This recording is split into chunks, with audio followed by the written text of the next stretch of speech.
All right, so we're going to close with one more short video on momentum.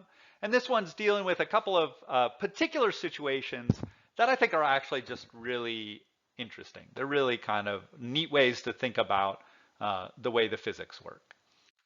So the first one is called center of mass. So what is a center of mass? We're not going to spend too much time thinking about it, but it's basically the balancing point of a set of objects. So say we had two balls here, um, and they're attached by a steel rod or something. If we wanted to know where the center of mass, say this one was heavier, right? The center of mass is going to be closer to the heavier ball. And if we wanted to balance it, we balance it here. That would be the center of mass. Now, the math of trying to figure that out for 3D objects and stuff like that, we're not going to deal with that too much. Not at all, really. But just know that it's the sort of, it's that balancing point of an object. So it can help us understand collisions and its cousin, the collision's cousin, explosion.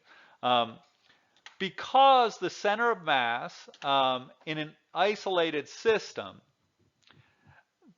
the momentum of the entire system is the same as the momentum of the center of a mass. What does that mean for practical problems? Well, let's say we put this gorilla in a catapult. He's got wings. He's safe. There's net over here. He's going to be fine. He's going to be fine. We put him in a catapult, and he's waving his arms all around. You know, he's this really odd-shaped thing. He's not a potato at all.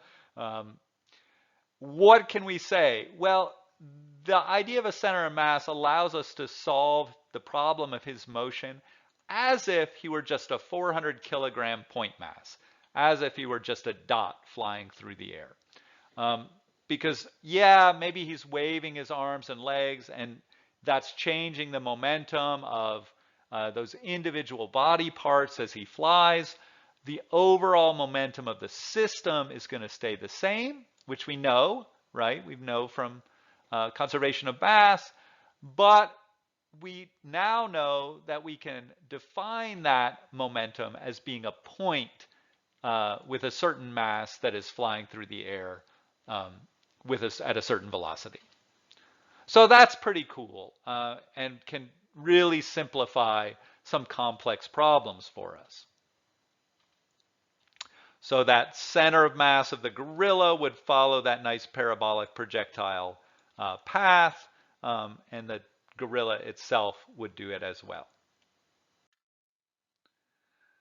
Now, this gets really interesting when you start thinking about systems like our rocket that we talked about before that come together or maybe explode and go off in different directions.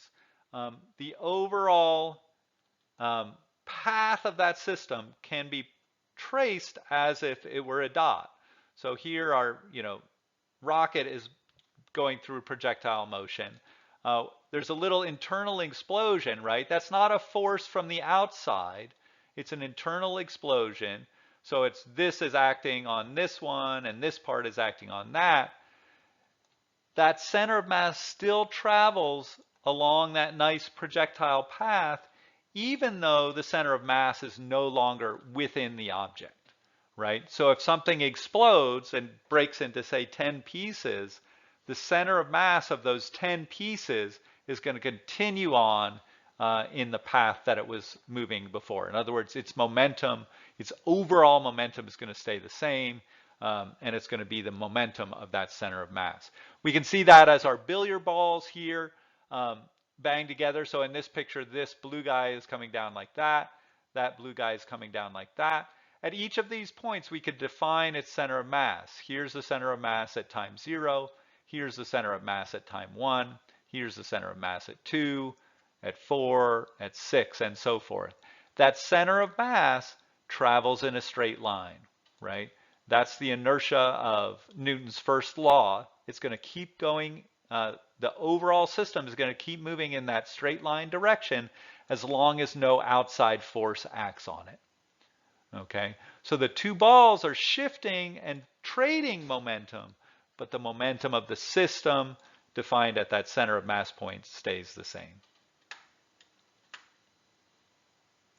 So that's kind of a neat way to think about conservation of momentum. That we can define a system as having a center where its momentum is located. And as long as there's no outside force, that is going to continue with the same momentum. The last thing is just to think a little bit about 2D collisions. We won't do a ton with 2D collisions, but just like when we talked about force and we said, okay, we're going to separate this into an X direction and a Y direction, we can do the same thing here, right? So that we can say that momentum of the system in an X direction is going to stay the same, and the momentum of the system in the Y direction. So we can take, again, a complex 2D or 3D problem, and we can break it down into the X direction. So you can say, like, what's my momentum in the X direction? Well, here it's moving a little bit to the left, right? Here it's still moving a little bit to the left. Here it's moving a little bit to the left. The Y momentum is moving more downward. It's still moving more downward. It's still moving more downward. So the Y momentum stays the same and the X momentum stays the same. So we can break a 2D problem into a complex vector problem, but in a way that's really not that hard to solve, right? And that's what this equation down here is basically saying my sum of momentum in the Y direction is initially is the same as the sum of my momentum in the Y direction in the final state. Okay, just know that that vector way of looking things that we started to deal with in kinematics and force, we could also apply that to momentum.